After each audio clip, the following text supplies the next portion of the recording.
Irmãos, vamos abrir a Bíblia em 1 Coríntios 16.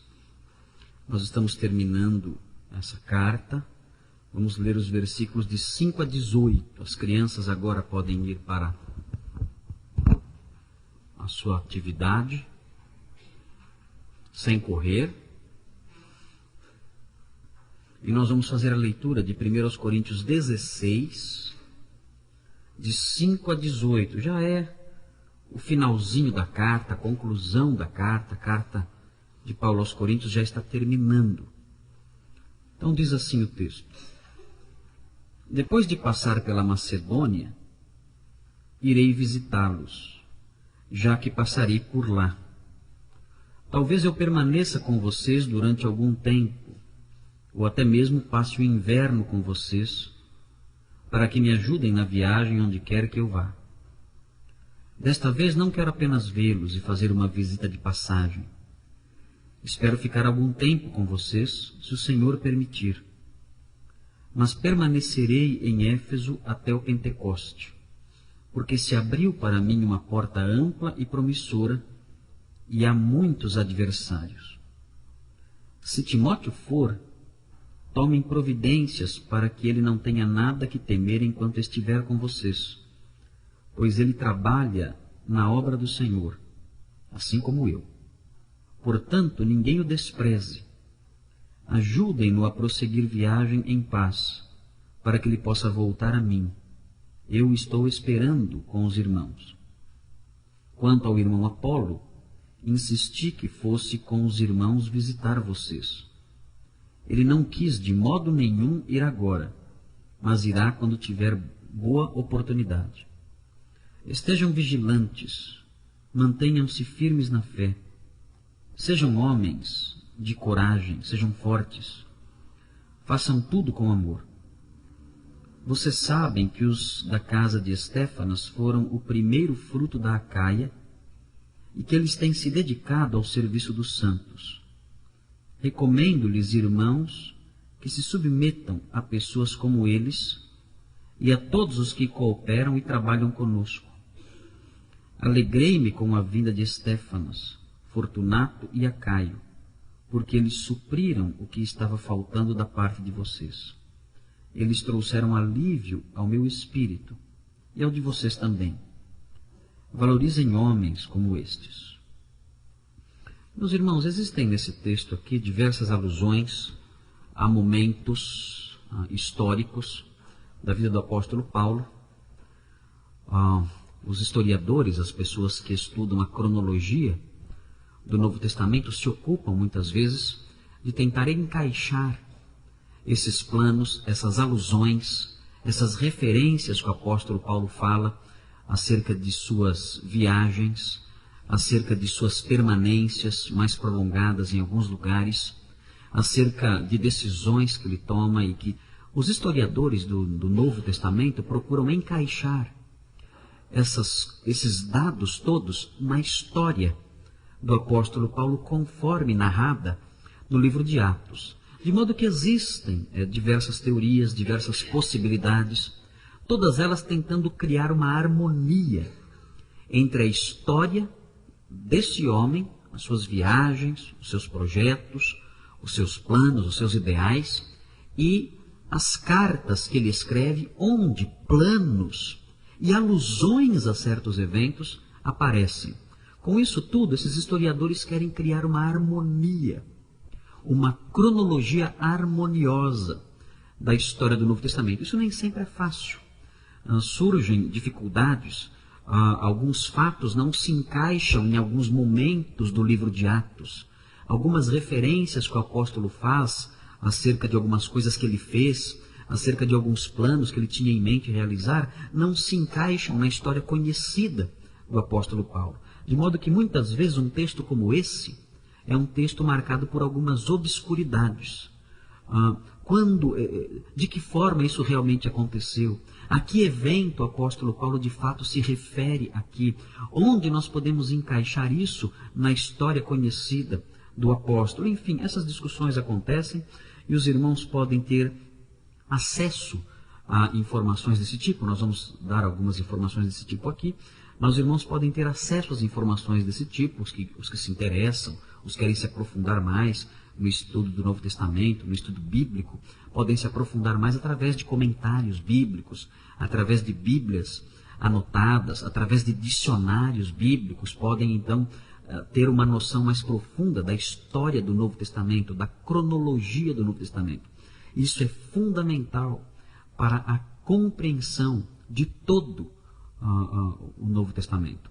É muito difícil nós compreendermos uma passagem, e temos visto aqui em outras oportunidades, nas quartas-feiras e outras ocasiões quando conversamos, é muito difícil adquirirmos um entendimento completo, profundo, realmente bem delimitado de uma passagem, sem que nós conheçamos os eventos relacionados com essa passagem. Tudo isso é fundamental para a composição de uma visão realmente bíblica daquilo que está escrito, uma compreensão mais real daquilo que o escritor quis nos transmitir. E os irmãos que têm interesse nessas coisas, que querem realmente conhecer a mensagem bíblica, devem então se aprofundar nessas coisas, comprar livros, comprar comentários, comprar estudos bíblicos, comprar Bíblias anotadas, e ler essas coisas e conhecer essas coisas, para que o ensino bíblico transpareça de modo mais forte, de modo mais acentuado na nossa mente quando nós lermos as passagens que estão diante de nós. Esse texto que acabamos de ler é um texto repleto dessas alusões a planos, a dados históricos, mas na verdade nós queremos realçar nesse texto aqui desejos do apóstolo Paulo. E queremos contrapor esses desejos que o apóstolo Paulo tinha em seu coração com os nossos desejos. Por quê? Porque o apóstolo Paulo é visto por nós cristãos como um cristão não perfeito. Ele não era um santo no sentido romanista da coisa, né? Alguém ali perfeito e tudo mais. Não.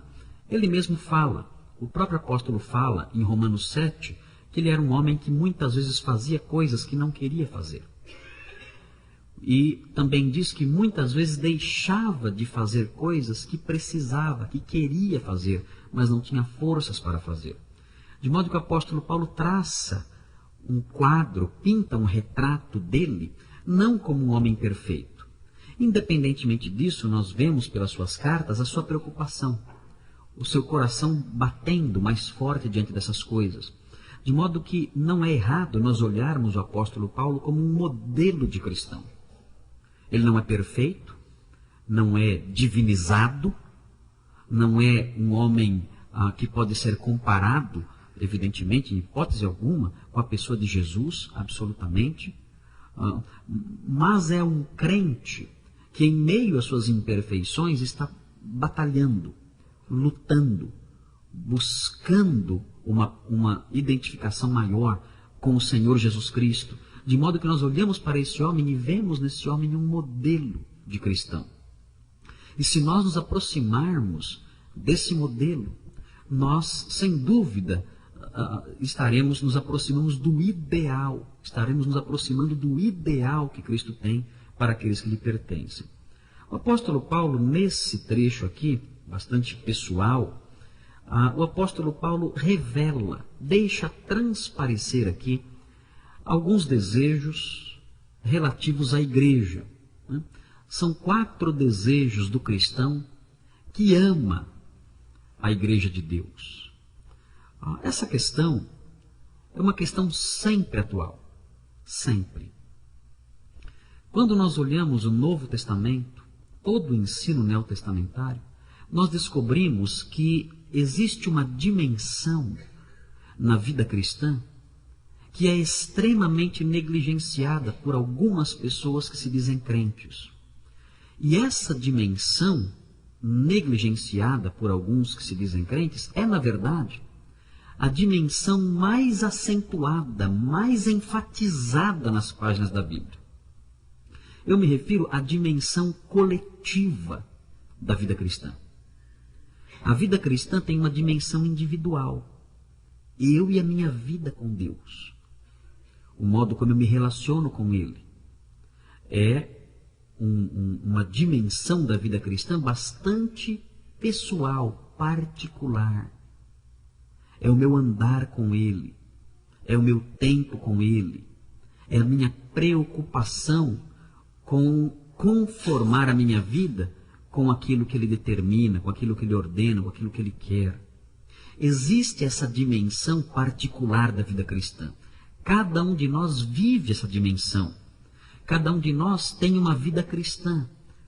Uns num nível mais elevado do que outros. Outros, uma vida tão desfigurada, quando comparada com o modelo cristão, que dificilmente nós poderíamos chamá-la de uma vida cristã. É uma caricatura. Não tem nada naquela vida que realmente mostre que aquela pessoa é um seguidor, é um discípulo de Jesus Cristo. Mas cada um sabe de si. Nós não vemos a totalidade dessa dimensão individual. Não vemos. Porque essa dimensão individual, ela penetra o indivíduo. Ela vai até o coração dele. Não é algo só exterior. Não é só o seu caminhar aí fora. Não é só o seu modo de ser. Não são só as suas decisões que nós podemos perceber quais são. Não.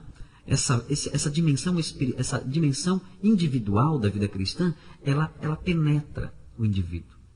Ela vem para dentro dele. Os seus pensamentos, os seus sentimentos, os seus anseios, os seus rancores, os seus maus sentimentos. Essas coisas todas compõem também esse quadro que é o viver cristão na dimensão individual, particular, pessoal, e que cada um conhece muito bem em si mesmo. Mas existe uma outra dimensão, não separada desta, mas que completa esta, e fundamental para que esta primeira seja saudável. E a segunda dimensão é a dimensão coletiva da vida cristã. É a nossa vida com os nossos irmãos. É o nosso andar com os crentes em Cristo, com o povo de Deus. Essa dimensão é tão importante que, à luz da Bíblia, nós percebemos quando alguém está bem com Deus individualmente, através dessa relação que ela tem com os outros. O apóstolo João diz, se andarmos na luz, vejam, é a dimensão individual da vida cristã. Se eu andar na luz, vejam, não é a dimensão coletiva da igreja como um todo, é a minha vida particular. Se andarmos na luz, como Ele na luz está, o texto continua dizendo, temos comunhão uns com os outros. Vejam, se eu tenho uma vida cristã, pessoal, essa dimensão pessoal, particular, é saudável, o resultado disso é uma vida cristã coletiva saudável. De modo que essa dimensão coletiva da vida cristã é um sinal, é um termômetro do modo como eu estou andando com Deus. Quando nós observamos alguém que se afasta dessa dimensão coletiva, ou que pouco se importa com ela, ou que é indiferente à sua igreja, aos seus irmãos, distante deles, pouco se envolvendo com eles, pouco andando com eles, pouco tendo comunhão com eles, nós temos nessa evidência um claro sinal de que essa pessoa não está andando na luz. Quem anda na luz tem comunhão. Logo, se eu não tenho comunhão, isso significa que eu não estou andando na luz. E essa dimensão coletiva da vida cristã é a dimensão mais enfatizada pelo apóstolo Paulo e pelos demais escritores de cartas do Novo Testamento. Sempre eles enfatizam isso, esse lado.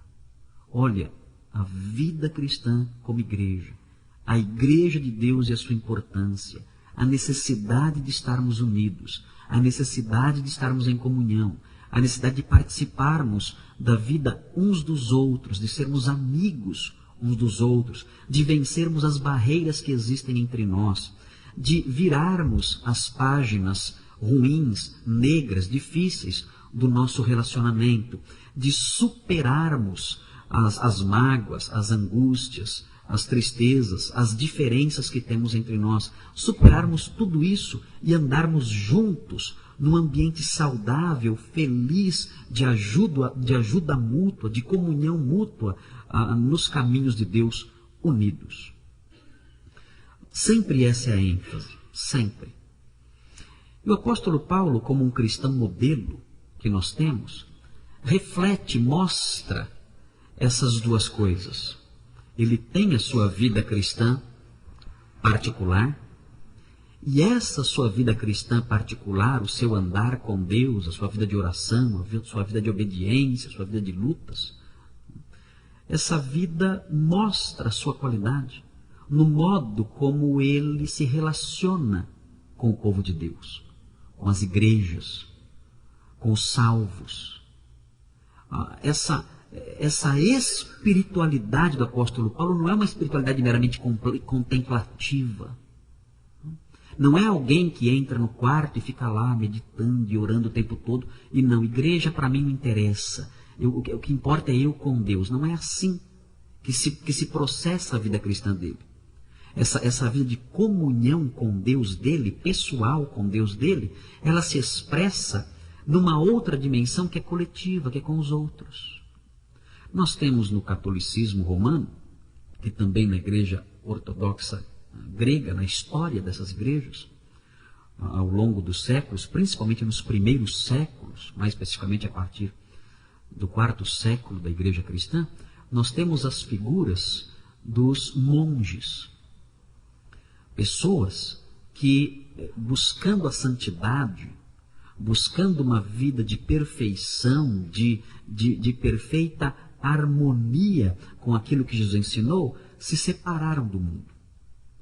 No Ocidente, nas regiões do Egito, da Síria, da Palestina, esses monges iam para os desertos e ficavam lá nos desertos, vivendo ali em situações, num ambiente extremamente difícil. E ali, naquele lugar, sozinhos, buscavam ali a Deus em orações, em jejuns, em flagelações. Alguns se uniam, ficavam juntos e formavam pequenas comunidades ali nos desertos, mas sempre separados, totalmente separados do mundo. Não tinham contato com o mundo lá fora, porque estavam querendo buscar a comunhão com Deus sem comunhão com mais ninguém. No Oriente, no lado oriental da igreja, do mundo, né, do Império Romano, essas figuras, né, de monges eram ainda mais extremistas. Se isolavam totalmente, não se desenvolveu no Oriente, como no Ocidente, um monasticismo coletivo, com mosteiros, nada disso. Isso mais tarde aconteceu, mas predominava no começo a ideia da solidão, de ficar totalmente separado do mundo. No Oriente nós temos as figuras dos estilitas. Estilita é um termo que vem de uma palavra grega, a palavra estilos, que significa estaca. E o estilita era um monge que subia em cima de uma estaca. De uma estaca enorme, ali de 10, 15 metros. E ficava no alto dessa estaca, ali, por anos e anos, 20 anos, 30 anos ali. E as pessoas passavam, davam algum alimento para eles. Eles não tomavam banho, criavam vermes no corpo, né, bichos. Eles comiam esses bichos do próprio corpo, como animais, e viviam ali, sem contato com ninguém, totalmente isolados, imundos, sem nenhuma comunhão de qualquer tipo com nenhuma pessoa, e eram vistos pelos cristãos orientais como santos, como homens que eram homens de Deus. E estando ali no alto, as pessoas passavam, olhavam para eles, pediam alguma orientação, pediam algum conselho. Reis procuravam esses homens, imperadores procuravam esses homens, porque viam naquele isolamento uma demonstração de busca de santidade, de maturidade espiritual. O Novo Testamento é totalmente contrário a isso. Esses homens estavam, infelizmente, para eles, bastante enganados, porque passar a vida toda, 20, 30 anos em cima de uma estaca, por nada, é um imenso prejuízo. Mas foi assim que as coisas aconteceram. No Novo Testamento isso não tem valor nenhum, porque no Novo Testamento é o contrário. O homem de Deus, ele sai ao encontro do outro. O homem maduro espiritualmente, o homem que adquiriu um certo nível de maturidade espiritual, ele sai do seu isolamento. Ele sai do seu afastamento dos irmãos. E ele vai ao encontro deles. Ele procura os irmãos. E esse procurar os irmãos, preocupar-se com eles, estar com eles, ansiar por estar com eles, é uma das marcas principais da sua maturidade espiritual. É uma das evidências, como já vimos, de que ele realmente está andando na luz. É um sinal de que ele está crescendo espiritualmente. Ele está buscando essa comunhão com os irmãos porque espiritualmente ele está amadurecendo, se tornando melhor, se tornando mais perfeito, se tornando mais parecido com o Salvador, de modo que essa identificação com Cristo, esse aperfeiçoamento espiritual, não o coloca isolado dos outros, não. O coloca no meio dos outros, envolvendo-se com as pessoas, amando-as, tendo um contato mais intenso com elas. O apóstolo Paulo, ele conta em alguns trechos biográficos que ele escreve, autobiográficos, ele fala que quando ele se converteu, ele começou a procurar as igrejas e queria se reunir com os irmãos. Mas ele dizia que os irmãos não o recebiam, porque tinham medo dele. Ele era um perseguidor, ele matava cristãos, ele entrava pelas casas e arrastava os cristãos e os matava. E quando ele se converteu, ele queria ter comunhão com as pessoas. E tinha uma tremenda dificuldade. Ele chegava numa igreja, chegava numa comunidade, se reuniam nas casas, tentava se aproximar. Onde é a reunião de vocês? Opa, não conta para ele não. Né? Onde vocês vão se reunir hoje? Não fala para esse homem não. Esse homem aí é um perigo. Não conta para ele. Né? Não vamos convidá-lo, absolutamente. Esse homem é um perigo. Não vamos de modo nenhum ter contato com ele. E ele sofreu com isso. Porque ele tinha necessidade, crescendo na vida cristã como estava, ele tinha necessidade de ter comunhão com as pessoas. Ele não queria se isolar no deserto e ficar numa estaca. Ele queria estar com as pessoas, com os crentes. Não podia.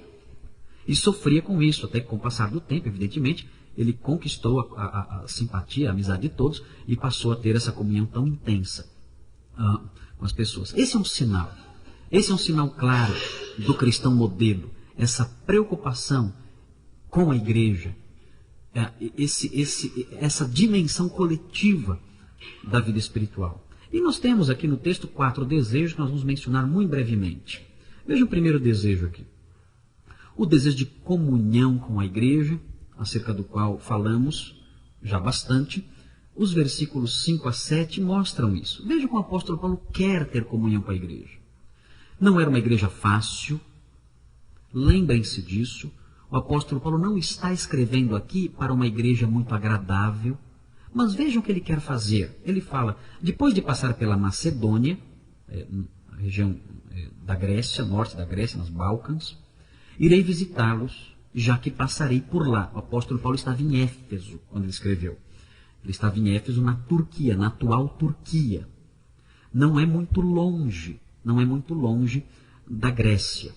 Mas, claro, tem que atravessar. Se não quiser dar uma volta muito grande, tem que atravessar. Aliás, não tem jeito de ser por terra.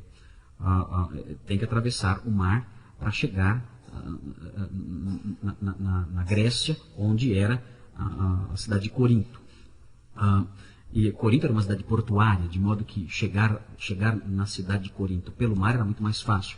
O apóstolo Paulo queria sair de Éfeso, na Turquia, e se dirigir para a Macedônia, na região da Grécia, e então descer e visitar a igreja de Corinto. E ele diz: talvez eu permaneça com vocês durante algum tempo, ou até mesmo passe o inverno com vocês, alguns meses, 3 meses talvez com eles, para que me ajudem na viagem, onde quer que eu vá. O apóstolo Paulo já tinha dito para eles no capítulo 9 que não queria explorá-los financeiramente. Então ele deixa bem claro isso no capítulo 9, ele não vai lá para arrancar dinheiro deles, não é isso. Mas ele, claro, conta com o apoio daqueles irmãos para prosseguir viagem como ele era, como missionário que ele era. Mas vejam o que ele diz no versículo 7, vejam aqui.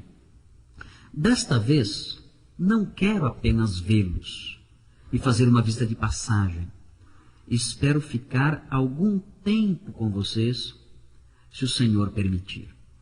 É muito bonito ver aqui, nesse versículo, um desejo expresso do apóstolo Paulo de estar com os irmãos de Corinto. Notem bem, quero frisar isso.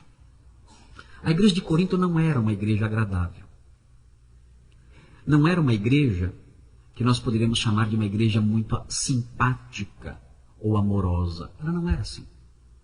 Se houvesse uma igreja em que o apóstolo Paulo poderia talvez dizer: não quero pisar nunca mais naquela igreja, seria essa aqui. A igreja de Corinto foi a pior igreja do ministério do apóstolo Paulo, a pior de todas. Nunca houve uma igreja tão problemática, tão difícil como a igreja de Corinto. Essa igreja, além dos seus pecados horríveis, que deixavam até os pagãos assustados, era uma igreja que tinha imoralidades lá dentro, menciona um caso de relações sexuais ilícitas entre um homem e a sua madrasta. É mencionado no capítulo 5 da primeira carta aos Coríntios. O apóstolo Paulo, nos 4 primeiros capítulos da carta, enfatiza as divisões, as brigas que existiam na igreja. Era uma igreja que abraçava heresias, estava abraçando a crença de que não existe ressurreição dos mortos.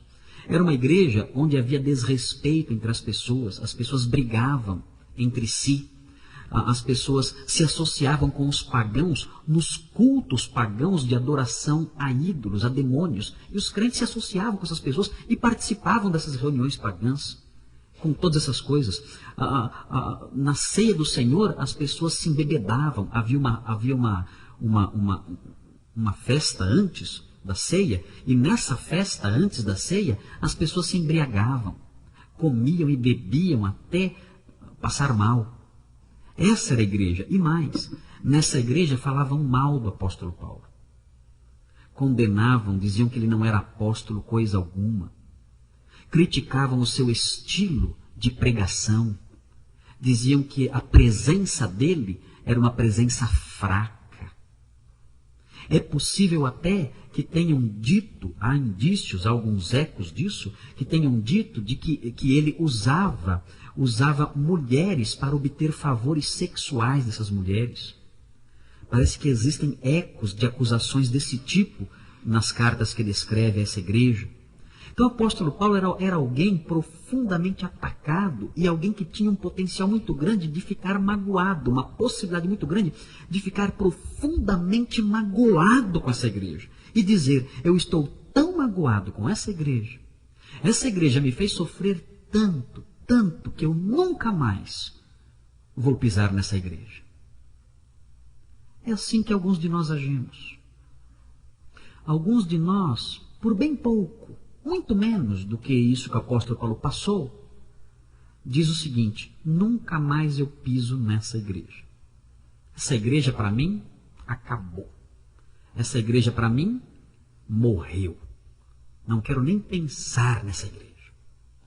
E isso revela um nível de espiritualidade, de maturidade cristã extremamente baixo, extremamente infantil, extremamente carnal, mundano, pecaminoso, errado. O apóstolo Paulo, diante de uma igreja como essa, que tanto feriu, que tanto agrediu, que tanto desprezou, que tanto fez sofrer, Diz no versículo 7, eu quero vê-los e ficar algum tempo com vocês, se o Senhor permitir. Eu quero estar com vocês. Vocês são meus irmãos. Eu preciso estar com vocês. Eu quero estar aí. Nós podemos superar tudo isso. Nós podemos deixar tudo isso para trás. Nós podemos viver uma relação nova uns com os outros. E, de fato, passaram a viver. A história do Novo Testamento mostra que, depois da primeira carta de Paulo aos Coríntios, as relações de Paulo com aquela igreja começaram a mudar. E quando ele escreve a segunda carta aos Coríntios, nós percebemos que seu coração está leve. E ele fala da sua alegria ao olhar para aquela igreja e ao ter comunhão com ela. O desejo de comunhão com a igreja é o desejo do crente que ama o povo de Deus, independentemente do grau de perfeição dessa igreja. Mas há um segundo desejo aqui, eu quero mencionar, é o desejo de trabalhar pela causa da igreja. Os irmãos têm esse desejo do apóstolo Paulo expresso nos versículos 8 e 9. Os versículos 8 e 9 falam do desejo de Paulo trabalhar. É um pouquinho obscuro esse texto. Nós não temos uma noção muito clara do assunto ou do que, acerca do que ele está falando ou a que ele se refere. Mas ele diz, mas permanecerei em Éfeso, onde ele já estava, até o Pentecoste, era o 50º dia após a Páscoa. Né? Daí penta, de 50, o 50º dia após a Páscoa. Ele queria ficar lá. E ele diz, porque se abriu para mim uma porta ampla e promissora. Vejam que curioso. Ele, em Éfeso, ele percebeu que havia possibilidade de um trabalho com bons resultados. Mas o que mais surpreende no apóstolo Paulo nesse ponto é o modo como ele termina. Ele dá mais um motivo pelo qual ele quer ficar. E veja qual é mais um motivo. E há muitos adversários. O apóstolo Paulo acho que pensa ao contrário. Não é verdade? Se houvesse muitos adversários para você no trabalho cristão, o que você diria? Olha, uma porta se fechou para mim. De modo que não há nenhuma possibilidade de sucesso, porque há muitos adversários. Não seria assim que você diria? Todos nós diríamos isso. Olha, lá não tem possibilidade, o campo é ruim. Não há como ter sucesso, muitos oponentes, muita oposição. Mas o apóstolo Paulo vê a oposição como mais uma razão pela qual ele deve ficar. E ele diz, uma porta se abriu, esse é o motivo 1. Ela é ampla e promissora, esse é o motivo 2. E há muitos adversários, é o motivo 3. Eu vou ficar e quero ficar por essas 3 razões. Não sabemos ao certo o que estava acontecendo em Éfeso. Talvez, é muito possível, quando nós relacionamos a história com o livro de Atos, nós sabemos que Éfeso era a cidade onde havia o templo da grande deusa Diana dos Efésios. Quando os apóstolos chegaram nessa cidade e apresentaram sua mensagem, dizendo que Cristo era o Senhor, o Deus verdadeiro, o único Deus, os moradores de Éfeso se reuniram e durante 1 hora, cerca de 1 hora, ficaram gritando, grande é a Diana dos Efésios. Grande é a Diana dos Efésios. Grande é a Diana dos... Por cerca de 1 hora gritando isso sem parar. Eu já falei 3 vezes, já cansei. Eles ficaram 1 hora gritando isso. Porque era uma cidade extremamente supersticiosa. E existiam pessoas ali, os pagãos, ganhavam dinheiro com isso. Eles faziam pequenos nichozinhos do templo de Diana, estatuazinhas, estatuetazinhas de prata, e vendiam isso para as pessoas. E muita gente ia lá. Muita gente ia conhecer o templo de Diana em Éfeso. E chegando lá, então, claro, queriam comprar uma lembrancinha, né, para levar algo abençoado, entre aspas, por Diana, um templozinho de prata, para levar para casa, para obter algum tipo de proteção. É mais ou menos o que acontece com a Aparecida hoje. Né? As pessoas vão lá e ali está o grande templo de Aparecida dos brasileiros, né? A padroeira do Brasil. Né? Então as pessoas vão lá e fazem procissões e todos chegam lá. E claro, em torno disso um comércio se desenvolve. E as pessoas vão lá e compram estatuetazinhas, velhinhas, cartõezinhos, fitinhas. E um comércio muito forte se desenvolve em torno disso. Claro, se algum dia disserem, não, olha, esse templo vai ser desativado, e isso vai abalar totalmente a cidade, criar um caos econômico na cidade, porque muitas pessoas na cidade dependem desse comércio. Em Éfeso era assim. As pessoas precisavam desse comércio para viver. E quando chegaram os apóstolos e pregaram o evangelho, isso colocou em risco o comércio ali. E eles então se opuseram aos apóstolos fortemente, atacaram os apóstolos, tentando impedir que o evangelho fosse pregado ali naquela cidade. Talvez seja isso que o apóstolo Paulo se refere quando fala que uma porta se abriu e existiam muitos adversários. Não importa. Seja como for, se for assim, se for esse o caso, o que importa para nós nesse momento é que o apóstolo Paulo tinha o desejo de trabalhar pela causa da igreja. E esse desejo era tão intenso que os obstáculos para ele eram vistos como razões para trabalhar. Por que você quer trabalhar aí em Éfeso? Porque há muitos adversários. Não existem obstáculos para mim. Eu tenho um desejo em meu coração. Eu sou um crente em Cristo. E como crente em Cristo, a igreja de Deus é importante para mim. Com essa igreja eu quero ter comunhão. E com essa igreja, em prol da causa dessa igreja, eu quero trabalhar. Mesmo que surjam obstáculos, mesmo que surjam oponentes, mesmo que surjam barreiras, o meu desejo não muda. Eu amo o povo de Deus. E eu vou trabalhar por esse povo.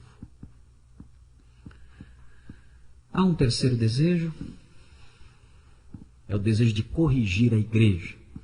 Vejam aqui os versículos 10 a 14. O apóstolo Paulo faz alusão a Timóteo. O apóstolo Paulo envia Timóteo lá. Uma das razões pelas quais o apóstolo Paulo enviou Timóteo lá em Corinto era levar orientações, levar correspondência, tentar atuar como um mediador naquela igreja para que aquela igreja parasse com as divisões e com os erros. Ele diz, ninguém despreze Timóteo. Timóteo era um homem muito tímido, era jovem ainda e bastante tímido, e parece que ele tinha um pouco de medo de lidar com a igreja de Corinto. A igreja de Corinto era uma igreja perigosa, e Timóteo parece não ter sido um homem de muito pulso, um homem que chamamos de um mão de ferro, alguém com uma firmeza maior. Timóteo parece não ter sido alguém assim. Então o apóstolo Paulo escreve para que cuidem dele, para que ele não seja desprezado ali. Mas uma das razões pelas quais ele foi era tentar compor aquelas diferenças, ajudar nas dificuldades, nas divisões daquela igreja.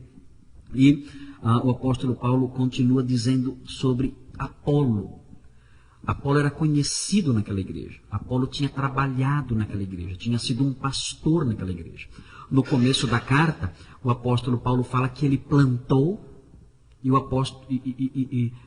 Apolo regou.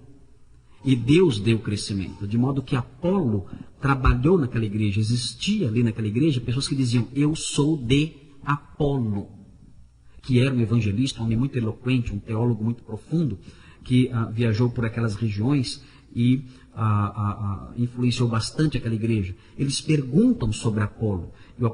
Tanto que o apóstolo Paulo fala, quanto ao irmão Apolo. Essa expressão, quanto a, sempre se refere a perguntas que os coríntios fizeram. E eles perguntaram sobre Apolo. E ele fala, quanto ao irmão Apolo, insisti para que fosse com os irmãos visitar vocês.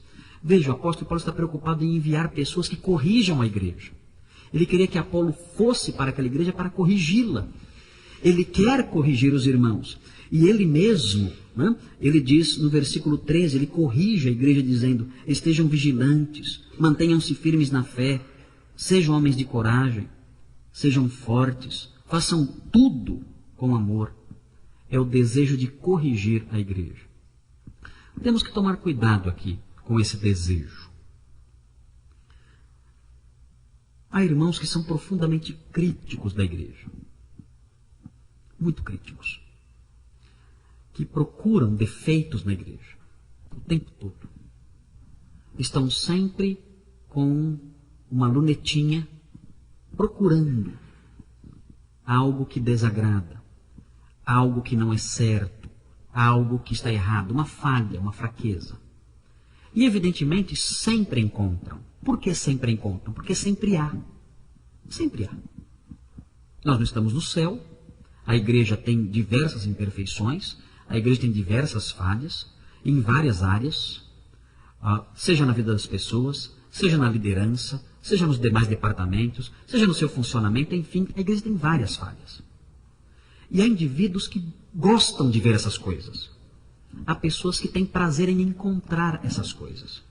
E gostam de, ao encontrar essas coisas, ficar ruminando estas coisas e semeando críticas no coração das pessoas, dando a impressão de que estão preocupadas em corrigir a igreja, quando na verdade pouco se importam com a igreja. Não têm interesse nenhum na igreja. Não cooperam em nada, em absolutamente nada com a igreja. Não é disso que estamos falando aqui. Não são dessas pessoas que estamos falando aqui. Não é desse comportamento que estamos falando aqui. Nós estamos falando do indivíduo que ama a igreja e que quer corrigir a igreja movido por amor por ela. Ele percebe uma falha e ele se aproxima das pessoas que podem atuar sobre essa falha e dá a sua contribuição. Ele diz: olha, eu tenho visto esse problema, eu estou aqui me dispondo para ajudar nisso, para suprir isso. Tenho visto essa falha, eu estou aqui para estender a mão, para cooperar. Eu quero corrigir a igreja e quero fazer parte dessa solução. É esse tipo de postura que está presente no coração do crente que ama realmente a sua igreja. É esse desejo. Ele tem o desejo de corrigir. Não é apontar o erro. Isso é fácil. Até incrédulo faz isso. Ele quer corrigir o erro. Ele quer se aproximar e fazer parte da solução das falhas que há e que sempre existirão na igreja. Nós temos que desenvolver isso em nós. Nós temos também que ter um olhar com as nossas lunetinhas. Temos que ter, todos nós, mas com uma motivação diferente. Eu devo pegar a minha lunetinha e ter um olhar agudo, e ter um olhar perspicaz, um olhar que vasculha a igreja com o objetivo de perceber se há necessidades nela. Eu devo observar e ver: este ponto precisa melhorar. Este ponto na nossa igreja não está indo bem. Esta área da nossa igreja precisa de mudanças. Eu vou falar com os responsáveis. E eu vou me dispor, eu vou levar algumas ideias. E eu vou me dispor a suprir essa necessidade, a ajudar nessa área. Eu quero corrigir a igreja e a maior evidência disso será a minha disposição em fazer parte do remédio, em fazer parte da medicação que vai sanar essa ferida, que vai curar essa falta. É isso que temos que ter, o desejo de corrigir a igreja. E o apóstolo Paulo termina no último desejo, que é o desejo de que haja honra dirigida a alguns da igreja. Parece que em Corinto algumas pessoas não eram muito respeitadas. O apóstolo Paulo se preocupa com isso. Ele diz no versículo 15: vocês sabem que os da casa de Estéfanas foram o primeiro fruto da Caia e que eles têm se dedicado ao serviço dos santos.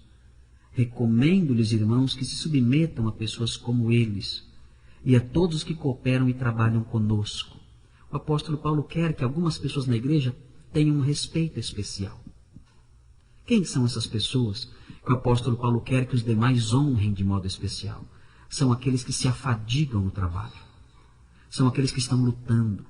São aqueles soldados que estão com armas em punho, trabalhando, se envolvendo. Nós não temos na igreja cristã graus de importância, graus de superioridade espiritual. Não temos isso. Nós não temos crentes de primeira categoria, crentes de segunda categoria. Não existe isso. Na igreja todos são sacerdotes. Todos são sacerdotes de Deus. Todos. Não há distinções nesse aspecto. Mas o apóstolo Paulo quer que nós observemos as pessoas da igreja, que são pessoas atuantes, que são pessoas zelosas, que são pessoas dedicadas. O apóstolo Paulo quer que nós olhemos para essas pessoas. Vejam, ele não está falando aqui de pastores. Ele não está falando aqui de líderes. Talvez exista uma menção aqui de líderes. Ele menciona no 17, alegrei-me com a vinda de Estéfanas, Fortunato e Acaico, porque eles supriram o que estava faltando da parte de vocês. E ele diz no finalzinho do versículo 18, valorizem homens como estes. Talvez fossem líderes, representantes da igreja, não sabemos. Talvez fossem membros comuns que foram visitar o apóstolo Paulo. Seja como for, o apóstolo Paulo quer que nós, crentes em Cristo, dentro da igreja, observemos aqueles que são pessoas dedicadas. Observemos aqueles que são pessoas que amam o trabalho, que se empenham no trabalho. E nós valorizemos e honremos essas pessoas. E tratemos essas pessoas com respeito, com polidez, com amizade, com simpatia. Que nos aproximemos delas com docilidade, que tornemos o trabalho delas um trabalho mais agradável, um trabalho mais fácil, um trabalho livre de pesos maiores. O apóstolo Paulo quer que seja feito, que nós honremos pessoas entre nós que se destaquem pelo seu zelo e pelo seu serviço. Muitas vezes o que acontece na igreja é o contrário. Quando alguém começa a se destacar, encontra críticos, encontra pessoas críticas, encontra línguas maldosas, encontra pessoas invejosas atacando a pessoa, tentando desanimar a pessoa. Há toda uma postura diferente, contrária ao indivíduo que se destaca. O apóstolo Paulo diz, não. Estes que têm um trabalho especial entre vocês devem ser honrados entre vocês. Isso é justiça, é honrar aqueles que honram. Esses são os desejos do cristão que ama a igreja de Deus. Ele deseja ter comunhão com a igreja, mesmo quando a igreja é problemática. Ele deseja trabalhar pela causa, mesmo quando há obstáculos. Ele deseja corrigir a igreja com uma postura de amabilidade, querendo fazer parte das soluções. Ele deseja que haja honra em direção àqueles que trabalham. Ele não tem invejas nem ciúmes no coração. Ele quer que os seus irmãos que trabalham sejam honrados. Vamos orar para que esses desejos estejam dentro de nós.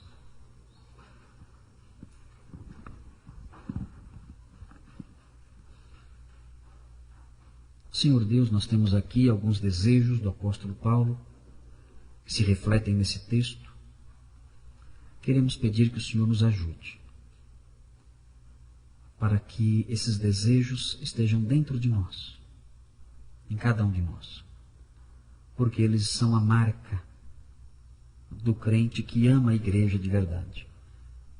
Ajuda-nos para que o nosso coração seja diferente, para que o nosso pensamento seja diferente. E com o coração, o modo de pensar diferente, nós assimilemos, nós desenvolvamos esses anseios acerca dos quais falamos agora. Que tenhamos o desejo intenso de ter comunhão com os nossos irmãos, mesmo numa igreja com problemas.